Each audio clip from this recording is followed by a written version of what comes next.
अस्सलाम वालेकुम डियर्स। यहाँ पर हम बात करेंगे मैथ 9th एक्सरसाइज 8 2026 में। इस एक्सरसाइज का सलूशन हम करेंगे। 4 ऑप्शंस गिवन है।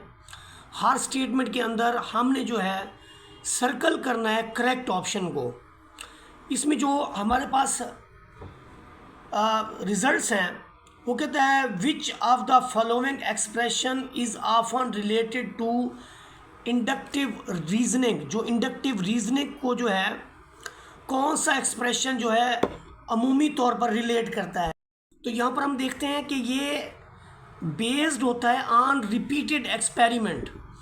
तो ये जो इंडक्टिव लॉजिक है ये बेस्ड करता है रिपीटेड एक्सपेरिमेंट्स पे। तो हमने सिर्फ जो ठीक है उसको ही देखेंगे, रॉन्ग स्टेटमेंट को ज़्यादा हमने माइंड में नहीं रखना। नंबर 2 पे है which of the following sentence describe deductive reasoning. तो डिडक्टिव रीजनिंग के लिए हमारे पास पार्ट डी जो है हम इसके अंदर कंक्लूजन ड्रा करते हैं किसी भी वेल नोन फैक्ट से, यानी लायर हमें कोई मशवरा दे तो वो वाला, या कोई डॉक्टर जो है on the basis of self experience कोई बात करे तो ये ड्राइंग कंक्लूजन जो है ये ठीक होगा। अब पार्ट नंबर 3 के अंदर देखें। पार्ट नंबर 3 के अंदर है which one of the following statement is true. इनमें से कौन सी स्टेटमेंट जो है वो ट्रू है। सिर्फ एक ही स्टेटमेंट इसमें ट्रू है कि 22/7 does not belongs to the irrational number, कि ये इरेशनल नंबर से बिलोंग नहीं करता। बाकी सारी स्टेटमेंट आप पढ़ रहे हैं ये रॉन्ग है। मसलन the set of integers is finite, ये इनफाइनाइट होता है, इनफाइनाइट का हुआ है। The sum of interior angles of a quadrilateral is always 180, ये क्वाड्रिलेटरल नहीं होता, ट्राइंगल होता है। ट्राइंगल के जो है ना वो इनसाइड द एंगल जो होते हैं 180 होते हैं। All isosceles triangle equilateral triangle, isosceles होती है 2 साइड्स जिसकी इक्वल हो, वो 3 साइड्स की इक्वल वाली ट्राइंगल के बराबर नहीं होती। तो सिर्फ एक ही ठीक है जो हमारे पास ये वाला है। इसके बाद हम बात करते हैं पार्ट नंबर 4 की। पार्ट नंबर 4 के अंदर देखें, उसने कहा कि which of the following statement is the best represent the negation of the statement the stove is burning. यहाँ पर है द स्टोव इज़ बर्निंग, इसकी नेगेशन जो है, नेगेशन क्या होगी, a stove is not burning. Negation में सिर्फ नॉट का इस्तेमाल होता है, याद रखिए। दो जो नेगेशन है, नेगेशन के लिए सिर्फ नॉट का इस्तेमाल करेंगे। अब हमारे पास देखिए जो पार्ट नंबर 5 है, the conjunction of two statement P and Q is true when. ये जो 5वीं स्टेटमेंट है इसके लिए हम देखेंगे कि कौन सा ठीक है। यहाँ पर पार्ट नंबर B देखें, कंसिक्वेंट ट्रू हो और एंटेसिडेंट फॉल्स हो तो फिर हम कहते हैं कि ये condition regarding as false only when, sorry ये 5वां पार्ट हम पढ़ रहे थे। The conjunction of two statement P and Q is true when both P and Q are true. ये क्योंकि कंजक्शन है, कंजक्शन में दोनों ट्रू होंगे तो ट्रू होगा, अगर एक भी फॉल्स होगा तो फिर वो फॉल्स हो जाएगा। फिर हमारे पास है जी part number 6, which of the following statement is the which of the following statement यानी a condition is regarded as false only when. तो यानी जो कंडीशन है ना वो फॉल्स होगी only when antecedent is true. Antecedent तो ये नहीं बल्कि ये वाला एंटेसिडेंट ट्रू होगा, कंसिक्वेंट फॉल्स होगा। फिर आपके पास है जी part number 7, contrapositive of P implies Q। तो जो कंट्रापॉजिटिव है इसका वो दोनों का है नेगेशन, यानी negation of P implies negation of Q। तो ये हमारे पास पार्ट नंबर C ठीक होगा। पार्ट नंबर 8 में देखें, पार्ट नंबर 8 के अंदर है the statement every integer greater than 2 is sum of 2 prime numbers is. ये फिर को क्या कहते हैं कि क्या है ये हमारे पास एक्सियम है, एक्सियम है ये हमारे पास। एक्सियम की डेफिनेशन में हमने इसको पढ़ा था। फिर नंबर 9 में देखिए स्टेटमेंट, यानी एक स्टेटमेंट है कि the straight line can be drawn between 2 points is. ये जो हमने पढ़ा है ये हमने एक्सियम के अंदर पढ़ा है। इसको भी हम क्या कहेंगे, द स्ट्रेट लाइन, ये हमारे पास भी एक्सियम होगा। फिर हमारे पास लास्ट वन है the statement the sum of two interior angles of triangle is 180। ये थ्योरम, आई थिंक कि ये थ्योरम ही होगा, इसको देख लें, मेरे ख्याल में ये थ्योरम है, आई थिंक कि ये थ्योरम है। फिर इसके बाद क्वेश्चन नंबर 2 है, इसके लिए उसने कहा है कि write converse inverse and contrapositive of the following conditionals. ये सब कंडीशनल्स दिए हुए हैं, इनके हमने कंट्रापोजिटिव लिखने हैं, तो उसके लिए हमने इसको टेबल पे लिख लिया है। तो ये यहाँ पर हमारे पास जो है क्वेश्चन नंबर 2 को हमने राइट डाउन भी कर लिया है कॉपी के ऊपर। इसके हमने कंट्रापोजिटिव लिखने हैं, तो इसके एक तो कन्वर्स लिखना है, इन्वर्स लिखना है, और फिर हमने इसका कंट्रापोजिटिव लिखना है। तो ये बड़ा ही सिंपल है कि जब हमारे पास negation of P implies Q, तो इसका इन्वर्स लिखेंगे ना आप, इन्वर्स में आप क्यू को पहले लिख लें, फिर एरो डालें, और फिर ये नेगेशन ऑफ पी लिख लें, नेगेशन ऑफ पी।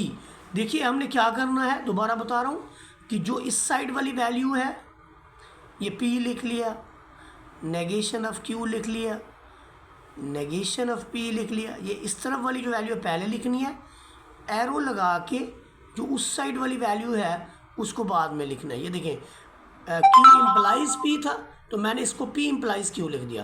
ये negation of P implies negation of Q, तो इसमें negation of Q implies negation of P. इसी तरह से negation of P implies negation of Q. अब ज़रा देखिए आगे जो हमने काम करना है, फिर हमने इस कंडीशनल का इन्वर्स लिखना है। इसका इन्वर्स जो होगा वो क्या होगा, देखिए जो आपका है नेगेशन के अंदर उसे आप सिंपली लिखिए, जो नेगेशन में नहीं है उसे नेगेशन दे दीजिए। तो यहाँ पर देखें जब हम पार्ट नंबर 3 को इसको देखते हैं, तो इसमें भी मैं अभी आपको बता चुका हूँ कि यहाँ पर आपने इसके अंदर नेगेशन इम्प्लाइज कर देनी है। नेगेशन ऑफ पी का नेगेशन पी, क्यू का नेगेशन नेगेशन पी। तो ये negation of Q implies negation of P. फिर इस पे आए, ऑलरेडी नेगेशन है, नेगेशन उड़ जाएगी, तो ये P implies negation of Q है, तो फिर जस्ट क्यू आ जाएगा। जो इसके बाद हमारे पास ये आपके पास है, इसकी नेगेशन आप ख़त्म कर देंगे, क्यू इम्प्लाइज पी लिखेंगे।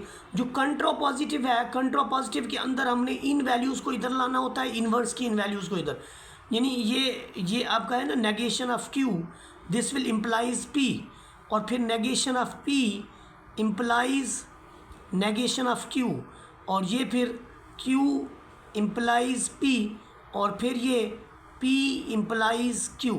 तो यूँ हमारे पास ये जो टेबल था इसका ये कंप्लीट हुआ। इसके बाद हम लिखेंगे, इसके अंदर हमने कंडीशनल, कन्वर्स, इन्वर्स और कंट्रापोजिटिव लिखे हैं, तो ये बहुत ही इंपॉर्टेंट है। क्वेश्चन नंबर 3 के अंदर हमने ट्रूथ टेबल लिखना है। अब ट्रूथ टेबल जो है हमने क्या बनाना है कि हमने इसके अंदर ये जो है negation of P or Q, or negation of Q, इसका जो है ना हमने इसको ट्रूथ टेबल जो है वो फॉर्म करना है। देखिए पी एंड क्यू का आपको पहले से पता है कि हमने इसके अंदर क्या करना है कि ये पास्टुलेट हमारे पास ट्रू है, तो इसको भी हम दोनों अगर आपके पास ट्रू हैं तो पी आर क्यू, आर में अगर एक भी ट्रू हो तो ट्रू हो जाता है, नेगेशन इसकी जो है वो आपके पास फॉल्स होगी। अच्छा, फिर यहाँ पर उसने कहा है कि क्यू की नेगेशन ज़ाहिर है ये भी फिर फॉल्स होगी, और फिर इन दोनों में देखें ये जो नेगेशन है ये वाला और ये वाला, इनके दरमियान में आर है, यानी दोनों में से अगर एक भी ट्रू हो तो ट्रू लिखते हैं हम, लेकिन यहाँ पर दोनों फॉल्स हैं तो फिर हम इसको एफ लिखेंगे। अब नंबर 2 पे देखें, पी अगर आपके पास ट्रू हो और क्यू आपके पास जो है वो फॉल्स हो, तो पी आर क्यू में इनमें एक भी ट्रू है तो हम इसको फिर ट्रू लिखेंगे, और जब हम इसकी नेगेशन करेंगे, ये देखिए negation of P or Q, तो ये फिर फॉल्स हो जाएगा। अब ये जो रिज़ल्ट हमें गिवन है, अच्छा इसमें क्यू का देखें, क्यू फॉल्स है तो इसकी नेगेशन ट्रू होगी। अब ये दो, ये और इनमें आर देखना है, इनमें से अगर एक भी ट्रू है तो ये फिर ट्रू हो जाएगा। मैं दोबारा बता रहा हूँ, इनमें से एक भी ट्रू हो, इसमें से और इसमें से एक भी ट्रू होगा तो फिर वो ट्रू हो जाएगा, क्योंकि आर है दरमियान में। तो इसमें से अगर देखें कि पहला आपका पी फॉल्स हो और क्यू ट्रू हो, उस सेंस में देखें एक ट्रू है तो फिर ये ट्रू हो गया, इसकी यानी इसी की नेगेशन करनी है तो फिर ये फॉल्स हो गया। अब इन दोनों के दरमियान में ये देखिए एक ये, अच्छा यहाँ पर नेगेशन ऑफ क्यू, क्यू का नेगेशन ये ट्रू है तो यहाँ पर फॉल्स आ जाएगा। अब इन दोनों के आर में देखें ये तो दोनों फॉल्स हैं, तो यहाँ पर आपके पास एफ मिलेगा। दूसरे नंबर पे देखें कि अगर इसमें से दोनों ही फॉल्स हों, पी भी फॉल्स हो और क्यू भी आपके पास फॉल्स हो, तो फिर पी आर क्यू में ये फॉल्स और इनकी नेगेशन जो है वो ट्रू, और इसी तरह से क्यू की नेगेशन भी ट्रू हो जाएगी। अब आप देखें कि इन दोनों का आर है तो फिर ये आपके पास ट्रू की फॉर्म में आ जाएगा। तो ये ट्रूथ टेबल है इस वैल्यू के लिए। अब next second part, page number 2 के यानी इसके अंदर जो हम पार्ट नंबर 2 के अंदर ट्रूथ टेबल बनाना है, नेगेशन ऑफ क्यू और नेगेशन ऑफ पी। तो आप दोनों अगर आपके पास यानी ट्रू हैं उस सेंस में, फिर एक ट्रू है एक फॉल्स है उस सेंस में, अच्छा जी ये फिर फॉल्स है ये ट्रू है उस सेंस में, दोनों फॉल्स हैं तो उस सेंस में हमने क्या करना है। तो देखिए इसकी नेगेशन ले लें, पी की नेगेशन फॉल्स, क्यू की नेगेशन फॉल्स, इसकी ट्रू की नेगेशन फॉल्स, फिर आपके पास एफ़ की नेगेशन ट्रू, फिर एफ़ की नेगेशन ट्रू, फिर एफ़ की नेगेशन ट्रू, अच्छा टी की नेगेशन फॉल्स, एफ़ की नेगेशन ट्रू। अब हमने इन दोनों नेगेशन का आर देखना है, दोनों फॉल्स हैं तो फॉल्स, एक भी ट्रू है तो फिर ट्रू, एक भी ट्रू है तो फिर ट्रू। अब इसी की जो आपका यहाँ पर हमने ये सारा किया है इसी की नेगेशन, ये देखिए फॉल्स की नेगेशन ट्रू, ट्रू की नेगेशन फॉल्स, ट्रू की नेगेशन फॉल्स, ट्रू की नेगेशन फॉल्स। तो ये हमारे पास पार्ट नंबर 2। अब पार्ट नंबर 3 के अंदर देखें, दोनों ट्रू की सूरत में एक ट्रू है दूसरा फॉल्स है, ये फॉल्स है ये ट्रू है, दोनों आपके पास फॉल्स हैं।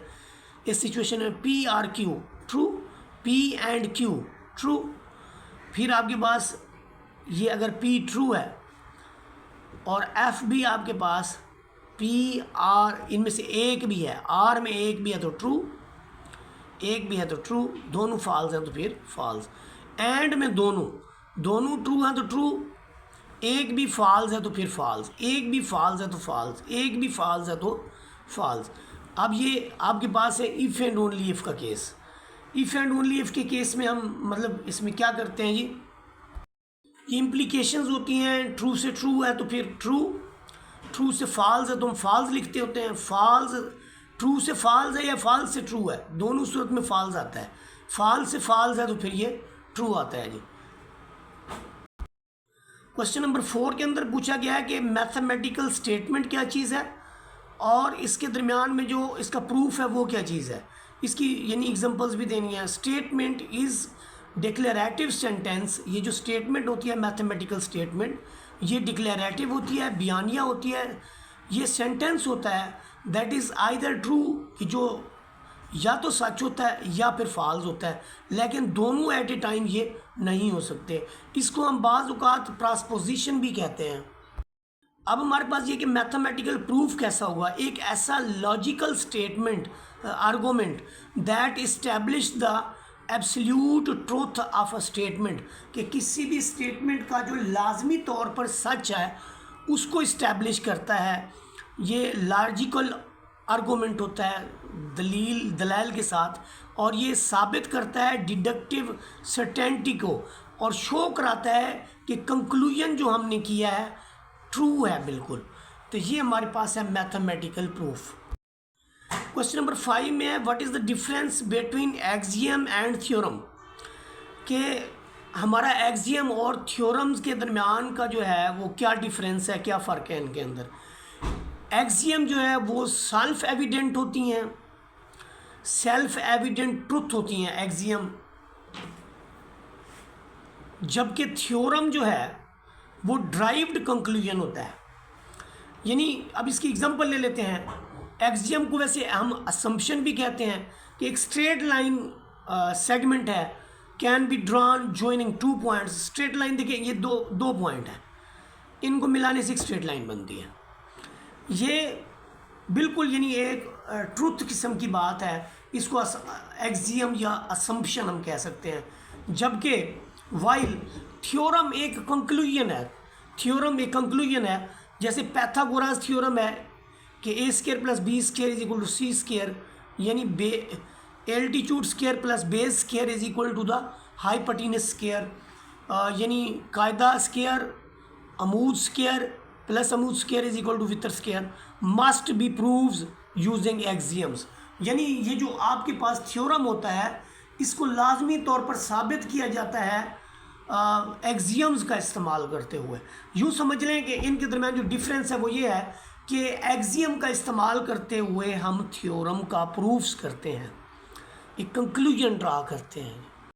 क्वेश्चन नंबर 6 के अंदर पूछा गया है कि इम्पॉर्टेंस ऑफ लॉजिकल रीजनिंग, कि लॉजिकल रीजनिंग की इम्पॉर्टेंस जो है मैथमेटिकल प्रूफ्स के अंदर जो है वो क्या है। यहाँ पर हम यानी इंस्क्योरिंग करते हैं आर्गूमेंट्स को, आर वैलिड, जो कि वैलिड होते हैं, कंसिस्टेंट होते हैं और अनडेनिएबली ट्रू होते हैं, और यानी जिसके अंदर हम बात कर रहे हैं वो बिल्कुल हक़ाइक़ पर मबनी होती है। By connecting problems to conclusions, जिनमें हम प्रॉब्लम की कनेक्शन के साथ अपने कंक्लूजन ड्रा करते हैं थ्रू स्ट्रक्चर्ड एजुकेशन, यानी एक तामीराती किस्म की जो होता है उसके अंदर हमारे पास जो नॉलेज होता है उसके साथ। क्वेश्चन नंबर 7 के अंदर indicate whether it is an axiom, conjecture और theorem and explain your reasoning. ये हमने इसमें बताना है कि ये जो गिवन है आया ये एक्सियम है, कंजेक्चर है, यानी कंजेक्चर थ्योरम एक चीज़ है, एक्सप्लेन यूर रीजनिंग, फिर जो हम रीजनिंग देंगे वो भी हमने यहाँ पर जो है वो डिस्कस करनी है। तो देखिए, जब हम पहली बात करते हैं कि there is exactly one straight line through any 2 points, देखिए चूँकि ये स्टेटमेंट जो है एक अंजप्शन है ज्योमेट्री की, और इसको एक्सेप्ट किया जाता है ट्रू विदाउट एनी प्रूफ, तो इस सेंस में हम कह सकते हैं कि ये एक एक्सियम है। इसको हम कहेंगे कि ये एक्सियम है। इसकी रीजनिंग भी मैंने आपको बता दी है। पार्ट नंबर 2 के अंदर देखें, every even number greater than 2 can be written as the sum of 2 prime numbers. ये काफ़ी पुरानी किस्म की जो है वो कंजेक्चर है, जिसे हम कह सकते हैं कि it has been proven general, इसे जनरली तौर पर ऑलरेडी प्रूव किया गया है। तो ये वाइडली बिलीव भी है, ट्रू भी है फॉर अ लॉन्ग टाइम, तो इसको हम कह सकते हैं कि ये एक कंजक्चर है। ये जी कंजक्चर है। The sum of angles in a triangle is 180 degree, इसके बारे में हम मतलब क्या कह सकते हैं, ये तो एक सीधा सीधा एक थ्योरम है। ये स्टेटमेंट जो है वो थ्योरम है, पार्टिकुलर थ्योरम है, जिसको काफ़ी यानी बुक्स में हमने प्रूव किया है using the properties of parallel lines. तो ये हमारे पास जो है इसको हम कह सकते हैं कि ये थ्योरम है।